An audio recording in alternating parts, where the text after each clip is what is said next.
Hi friends, എല്ലാവർക്കും പൊടീസ് വേൾഡിലേക്ക് സ്വാഗതം. ഇന്ന് നല്ല ഹെൽത്തി ആയിട്ടുള്ളൊരു ബ്രേക്ക്ഫാസ്റ്റ് ഡ്രിങ്കിൻ്റെ റെസിപ്പി ആയിട്ടാണ് ഞാൻ വന്നിട്ടുള്ളത്. റാഗി ഉപയോഗിച്ചിട്ടാണ് ഇതൊന്ന് തയ്യാറാക്കിയിട്ട് എടുത്തിട്ടുള്ളത്. അപ്പോൾ വീഡിയോ കണ്ടുകൊണ്ടിരിക്കുമ്പോൾ ഇഷ്ടമാവുകയാണെന്നുണ്ടെങ്കിൽ പ്ലീസ് ഒന്ന് ലൈക്കും കൂടി ചെയ്തേക്കണേ. അപ്പോൾ നമുക്കിതെങ്ങനെ തയ്യാറാക്കി എടുക്കുന്നതെന്ന് ഒന്ന് നോക്കിയിട്ട് വരാം. ഡ്രിങ്ക് തയ്യാറാക്കി എടുക്കുന്നതിനായിട്ട് ഞാനിവിടെ 2.5 ടേബിൾ സ്പൂൺ റാഗിപ്പൊടിയാണ് എടുത്തിട്ടുള്ളത്. വറുത്ത റാഗിപ്പൊടിയാണ്. ഇനി ഇത് നമുക്കൊരു ബൗളിലേക്ക് അങ്ങ് ഇട്ട് കൊടുക്കാം.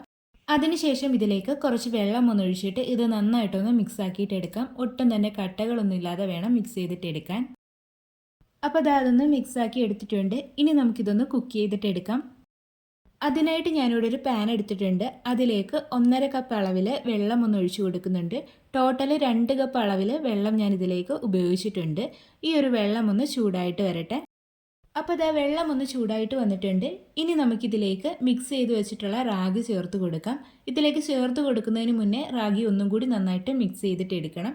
അതിനുശേഷം ഈ ഒരു വെള്ളത്തിലേക്ക് ചേർത്ത് കൊടുക്കാം. എന്നിട്ട് ഒന്നുകൂടി തവി വെച്ചിട്ടൊന്ന് മിക്സ് ആക്കിയിട്ട് എടുക്കാം.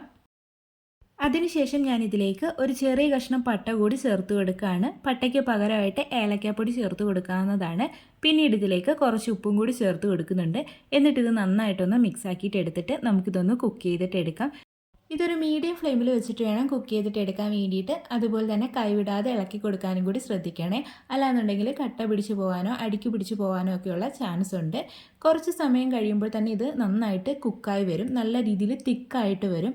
അതുപോലെ തന്നെ ഈ കളറൊക്കെ നന്നായിട്ട് ചേഞ്ച് ആവും കേട്ടോ. നല്ലൊരു ഡാർക്ക് കളറാവും. അതുവരെ വേണം കുക്ക് ചെയ്തിട്ട് എടുക്കാൻ വേണ്ടി. അപ്പോൾ റാഗി ഇവിടെ നന്നായിട്ടൊന്ന് വെന്ത് കിട്ടിയിട്ടുണ്ട്. കണ്ടില്ലേ, ഇത് നന്നായിട്ടൊന്ന് കുറുകിയും കൂടി വന്നിട്ടുണ്ട്. അതുപോലെ തന്നെ കളറും നല്ല രീതിയിൽ ചേഞ്ച് ആയിട്ട് കിട്ടിയിട്ടുണ്ട്. ഈ ഒരു തിക്നെസ് ആണ് ഇപ്പോൾ ഇതിനുള്ളത്. എനിക്കൊരു 6 മിനിറ്റോളം എടുത്തിട്ടുണ്ട് ഇതൊന്ന് വെന്ത് കിട്ടാൻ വേണ്ടിയിട്ട്. ഇനി നമുക്ക് ഫ്ലെയിം ഓഫ് ചെയ്തിട്ട് ഇതൊന്ന് എടുത്ത് മാറ്റി വെക്കാം. ഇതിൻ്റെ ചൂട് നന്നായിട്ട് മാറണം. ആ ഒരു ചൂട് മാറിക്കഴിയുമ്പോഴത്തേക്ക് ഇത് കുറച്ചുകൂടി ഒന്ന് കുറുകി കിട്ടും. അപ്പോൾ റാഗിയുടെ ചൂട് ഇവിടെ നന്നായിട്ട് മാറി വന്നിട്ടുണ്ട്. അതുപോലെ തന്നെ ഇതൊന്ന് കുറുകിയും കൂടി വന്നിട്ടുണ്ട്. ഇനി നമുക്കിതൊരു മിക്സിയുടെ ജാറിലേക്ക് അങ്ങ് ഇട്ട് കൊടുക്കാം. അതിനുശേഷം ഞാൻ ഇതിലേക്ക് ചേർത്ത് കൊടുക്കുന്നത് 5 ബദാമാണ്. കുതിർത്തി വെച്ച ബദാമാണ് ചേർത്ത് കൊടുത്തിട്ടുള്ളത്. തൊലി ഉൾപ്പെടെയാണ് ചേർത്ത് കൊടുക്കുന്നത്. തൊലി മാറ്റണമെങ്കിൽ മാറ്റിയിട്ട് ചേർത്ത് കൊടുക്കാവുന്നതാണ്. അടുത്തതായിട്ട് ഇതിലേക്ക് ചേർത്ത് കൊടുക്കുന്നത് ഈന്തപ്പഴമാണ്. അതൊരു 3 എണ്ണമാണ് ഞാൻ ഇവിടെ എടുത്തിട്ടുള്ളത്. കട്ടിയുള്ള ഈന്തപ്പഴമൊക്കെ ആണെങ്കിൽ വെള്ളത്തിലൊന്ന് കുതിർത്തതിന് ശേഷം ആ ഒരു വെള്ളം ഉൾപ്പെടെ ചേർത്ത് കൊടുക്കാവുന്നതാണ്. മധുരത്തിനായിട്ട് വേറൊന്നും നമ്മൾ ഇതിലേക്ക് ചേർത്ത് കൊടുക്കുന്നില്ല. അതുകൊണ്ടാണ് ഈന്തപ്പഴം ചേർത്ത് കൊടുക്കുന്നത്. എന്ന് കരുതി കൂടുതൽ ഈന്തപ്പഴം ചേർത്ത് കൊടുക്കരുത്. ഇത്രയും തന്നെ മതിയാവും. പിന്നീട് ഇതിലേക്ക് ചേർത്ത് കൊടുക്കുന്നത് ഒരു ചെറിയ പഴമാണ്. പഴം ചേർത്ത് കൊടുക്കണം എന്ന് നിർബന്ധമില്ല. ആപ്പിളൊക്കെ ഉണ്ടെങ്കിൽ അത് ചേർത്ത് കൊടുക്കാവുന്നതാണ്. അതൊക്കെ നമ്മുടെ ഇഷ്ടമാണ്. പഴം ചേർത്ത് കൊടുക്കുമ്പോൾ കുറച്ചുകൂടി ഒരു മധുരം കിട്ടും. അപ്പോൾ അതിൻ്റെ തൊലിയൊക്കെ മാറ്റിയിട്ട് അതൊന്ന് കട്ട് ചെയ്തിട്ട് ചേർത്ത് കൊടുക്കുന്നുണ്ട്. അടുത്തതായിട്ട് ഇതിലേക്ക് ചേർത്ത് കൊടുക്കുന്നത് ബീട്രൂട്ടാണ്. ഈ ബീട്രൂട്ട് ഞാനൊന്ന് വേവിച്ചിട്ടാണ് എടുത്തിട്ടുള്ളത്. ഒരു വലിയ ബീട്രൂട്ടിൻ്റെ 1/4 ഭാഗത്തോളം കട്ട് ചെയ്തെടുത്തിട്ട് അതിൻ്റെ തൊലിയൊക്കെ മാറ്റിയിട്ട് ഞാൻ കുറച്ച് വെള്ളം ഒഴിച്ചിട്ട് വേവിച്ചെടുത്തിട്ടുണ്ടായിരുന്നു. നന്നായിട്ട് തന്നെ വേവിച്ചെടുത്തിട്ടുണ്ടായിരുന്നു. എന്നിട്ട് ആ ഒരു ബീട്രൂട്ട് കട്ട് ചെയ്തിട്ടാണ് ഇതിലേക്ക് ചേർത്ത് കൊടുക്കുന്നത്.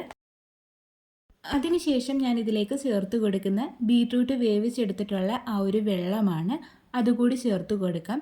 ഈ ഒരു വെള്ളം ഇല്ലാന്നുണ്ടെങ്കിൽ പകരമായിട്ട് സാദാ വെള്ളം ചേർത്ത് കൊടുക്കാവുന്നതാണ്. അല്ലാന്നുണ്ടെങ്കിൽ ഫാറ്റ് കുറഞ്ഞ പാൽ ഉപയോഗിക്കാവുന്നതാണ്. അപ്പോൾ അത് ഞാൻ ചേർത്ത് കൊടുത്തിട്ടുണ്ട്. ഇനി ഇത് നമുക്ക് നന്നായിട്ടൊന്ന് അരച്ചെടുത്തിട്ട് വരാം. അപ്പോൾ അത് ഞാൻ നന്നായിട്ട് അരച്ചെടുത്തിട്ട് കൊണ്ടുവന്നിട്ടുണ്ട്. നമ്മൾ റാഗി വേവിക്കുന്ന സമയത്ത് അതിലേക്ക് ചെറിയ കഷ്ണം പട്ടയൊന്ന് ചേർത്തിട്ടുണ്ടായിരുന്നു.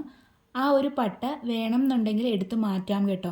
ഈ ഒരു മിക്സിയുടെ ജാറിലേക്ക് അത് ചേർത്ത് കൊടുക്കുന്നതിന് മുന്നേ ആ ഒരു പട്ട മാറ്റണമെങ്കിൽ മാറ്റാം. പക്ഷേ ഞാനിവിടെ മാറ്റിയിട്ടില്ല. ആ ഒരു പട്ട ഉൾപ്പെടെയാണ് അരച്ചെടുത്തിട്ടുള്ളത്. ഇനി നമുക്കിതൊരു ഗ്ലാസ്സിലേക്ക് അങ്ങ് ഒഴിച്ചു കൊടുക്കാം. ഗ്ലാസ്സിലേക്ക് ഒഴിച്ചു കൊടുക്കുന്നതിന് മുന്നേ ഇതിലേക്ക് ഞാൻ കുറച്ച് ചിയാ സീഡ് ഒന്ന് ചേർത്ത് കൊടുക്കുകയാണ്.